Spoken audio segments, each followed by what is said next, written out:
Assalamu alaikum and peace to everyone. Hello and welcome to Trip Talk channel. Inshallah, I will share interesting stories and information. Please help support this channel by hitting subscribe, like, share, and comment. Let's get started. Bismillah, in the name of God. The name of this story is titled A Rose for Teresa. Teresa Malfatti hunched behind a tree amid the crackling leaves and pulled her dog Giggins against her chest. He whimpered and struggled to get free, but she held him tightly. Her mother called, "Teresa, it's time to go home." "Hush, Giggins, don't let her hear us." "Young lady, if you don't answer me in 3 minutes, you'll regret it." Footsteps crunched on the path and stopped near Teresa's hiding place. Then her mother went further along the path and disappeared over a rise.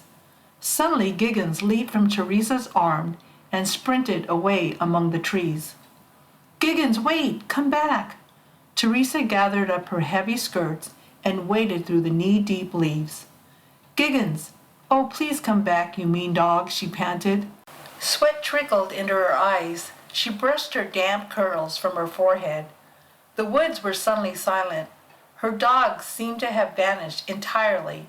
She wondered where her mother had gone as well. She stepped over a fallen branch and pushed through a stand of dry birches into a clearing. A man was sitting amid the fallen pine needles, his back against a tree with peeling bark. His shabby green coat was missing several buttons, and leaves clung to his baggy trousers. His shaggy black head was bent over a sheaf of papers as he scribbled rapidly with a thick red pencil, uttering strange noises that almost sounded like singing. Teresa gasped. Suddenly a hairy form came hurtling past her, barking loudly. "Giggins, wait!" But the dog headed straight for the man in the clearing, who looked up, startled, and leaped to his feet. Giggins barked and danced around him. The man shouted and tried to fend off the dog with his papers. Teresa smothered a giggle. Giggins always chased after the fish peddler because he didn't like that individual's peculiar odor, and this peasant obviously reminded her dog of him. But what was a fish peddler doing out here in Vienna woods, so far from town? The man glanced up and saw Teresa's half hiding behind her tree. "Is this your dog?" he yelled in a hoarse voice between Giggins' yelp. "Schnell, schnell, get him off of me at once. Come on, Giggins, come, boy." The tramp waved his papers threateningly. Giggins growled and his fuzzy ears went back on his head. He bared his teeth. Teresa leaped forward and caught his leash, tugging with all her strength. "Go away," she gasped at the man. "Hurry before he bites you."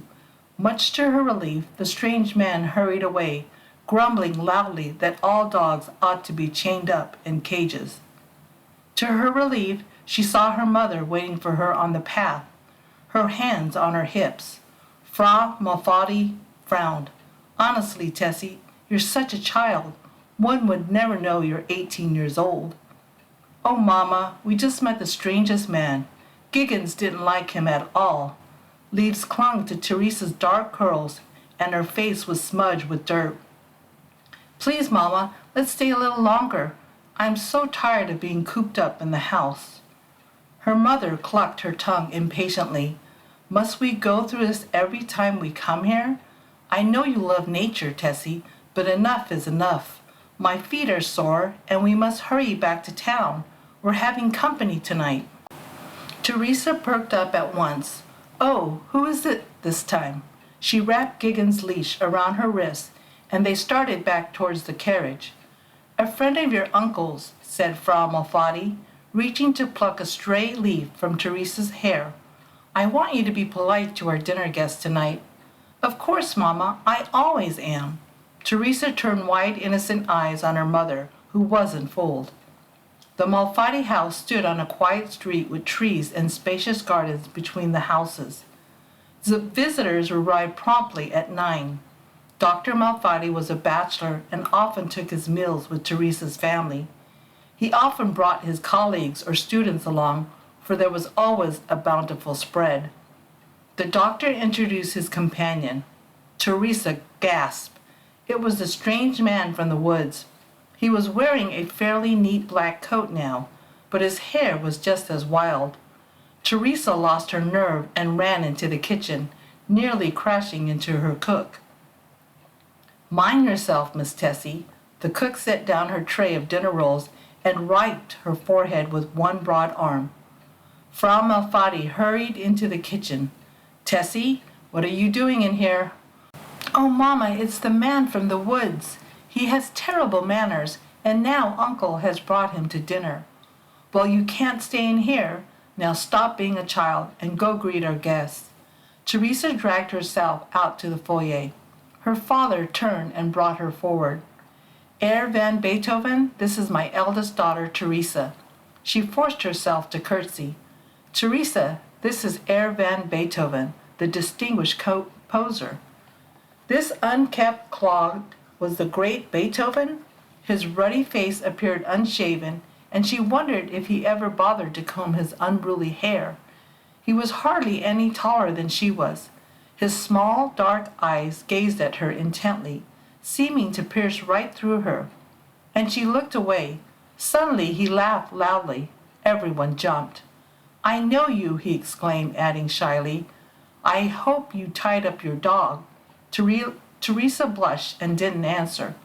"What? You've met me before?" cried Anna, and Herr Malfatti chimed in. "Yes, what's this about the dog?" "Oh, never mind," Theresa muttered rudely. "I hear you're very musical," the composer interrupted, as if he didn't hear what they were saying. No, I'm just a beginner," she stammered, desperately wishing the floor would swallow her up. "Play for our guest, Tessie," urged Anna mischievously. "Yes, do," Theresa urged her father.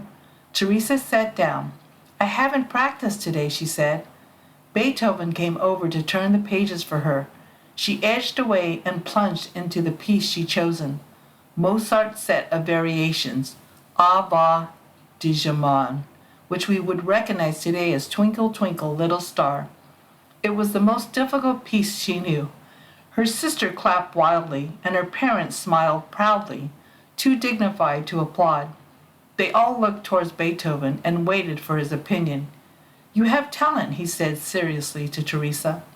"But the music must have felt like so," and he took her place at the piano. His burly shoulders hunched over the small keyboard as if it were a cobbler's bench. Under his touch, the light-hearted variations took on rich shades of sound and meaning. Now wistful and delicate, now brilliant and full of fire. Theresa stood watching him in astonishment. "Your legato must be smooth, each note leading to the next," he shouted over the music. His thick, stubby fingers flew over the keys, the notes falling like a string of pearls. "And pay attention to dynamics," he went on, clearly enjoying himself. "The fortes must be loud." Thunderous chords came crashing from the frail instrument. The softs must be pianism. Now the notes were no more than a breath of sound. The group sat spellbound as Beethoven began to improvise on Mozart's piece, embellishing it with bold counter-melodies and dazzling changes of mood and color. The ungainly figure at the keyboard seemed larger than life, a wizard weaving magical spells and calling up dancing spirits.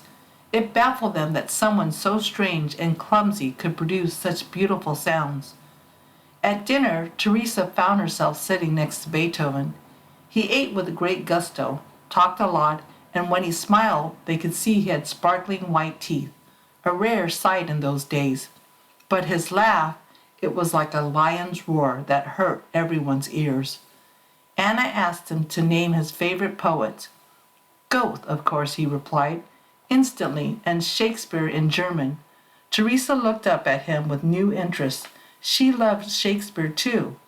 Beethoven glanced at her. "Do you know why I call myself a tone poet?" he asked abruptly. Because she could answer, he went on. "Shakespeare holds the answer, but music for the time doth change his nature, the man that hath no music in himself."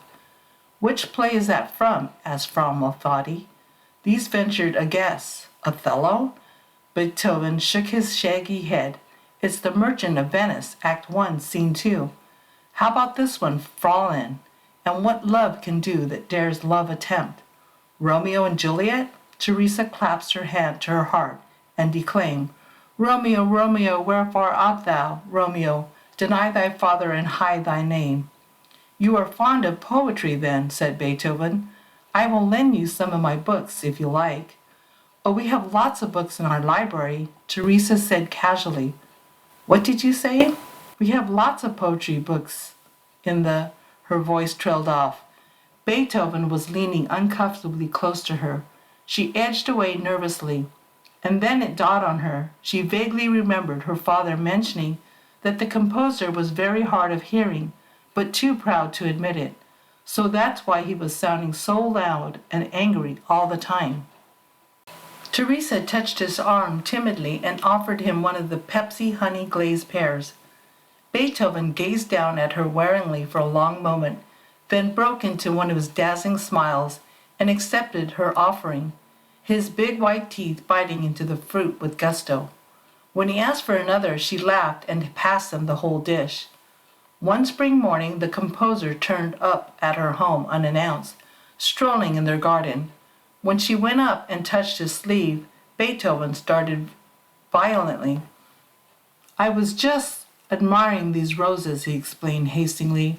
Although wildflowers are my favorite, I can roam for hours in the country. Every tree, every rock, every flower gives me inspiration. No one can love the country as I do. He drew a deep breath and sniffed the fresh morning air. Theresa had never seen him look so happy, she said. I can't wait to go to our country house. The woods there are very beautiful. You are fond of nature? He asked. Oh, yes. Mother scolds me for running about in the sun like a wild animal, but nothing keeps me indoors in the summer. She went on cheerfully. I think that's why I love the pastoral symphony so much. It brings back my favorite sounds of the country, the brook, the birds, and the rainstorm. We are kindred souls then, he exclaimed as they strolled along the path. Every summer I look forward to going away to the country. Without nature's uplifting beauty close at hand, I always feel as if I would go mad. Then you must come and visit us next month, Theresa cried. I'll show you my favorite paths. I would like that very much. Theresa could hardly believe that this pleasant, well-dressed gentleman was the loud, irritable, unkempt man in the woods from the last fall. On their way back along the path, she stopped to pluck a bright pink rose. She gaily presented the flower to him, saying, You have one of our first blossoms. Beethoven accepted the flower as if it was a rare jewel.